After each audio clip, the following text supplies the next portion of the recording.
I tell my customers, think about if you were on the outside of your house and you needed to get back in, and your house were made of something you could chew through, what would you do? Say you had a chocolate house. I like that concept, chocolate house, yeah. Or, you could think of it as the Hansel and Gretel effect. How are you going to get back in? Where do you start to chew to get into the house? Well, what you can't do is just pick any old flat surface and start to chew, because your jaws just don't open up that wide, and neither do the squirrels or the rat. Okay, you can't get your mouth open wide enough to get that first bite. And squirrels, they don't have any big fists. They can't punch their way through or break their way in. They're completely dependent on those teeth. Jaws just won't do it. If it were a chocolate house, I might try harder and kind of punch it, but squirrels can't do that. Well, if there's a hole, obviously you just climb back through it, no problems. Okay, but what if there's not a hole? Can you make your own hole?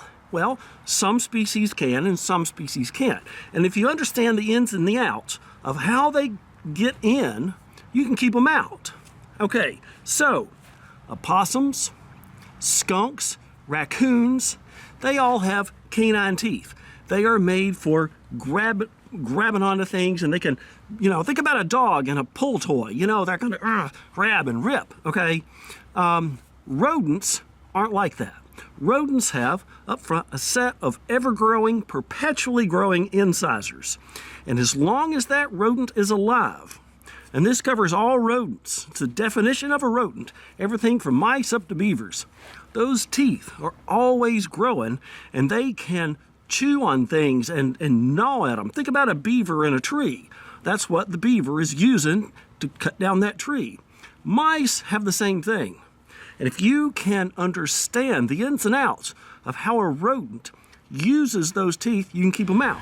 Well, so I'm a rodent. I've crawled around the house, and I found me a little spot, and I want to go through it. But I would make a bad rodent. And that's because my mouth is located kind of on the frontal plane of my face right here. For me to be able to chew that hole out, I would have to be able to stick my entire head in that hole to start chewing. It's not that way for a rodent. They're made different. They have kind of a pointy little nose. And the mouth is right down here, kind of underneath. So all they have to do is stick their little nose in there and can start chewing it out. So, as I'm climbing a house and I'm looking around and I find a little crack or a suspicious little hole, I have to ask myself, is that hole big enough that this problem rodent could stick his nose in and start chewing it out? Because if the hole is made of wood, plastic, or even if it's got poorly set up sheet metal on there, rodents can tear it out. If you have sheet metal, a rodent can get on the edge, take little pieces of it, kind of peel it off one little tab at a time, and they can chew it out. So understanding what the rodent can do is critical for keeping the rodents out. You can trap all the rodents out today that you want, but if you're not covered well outside and they come back in, you're right back where you were.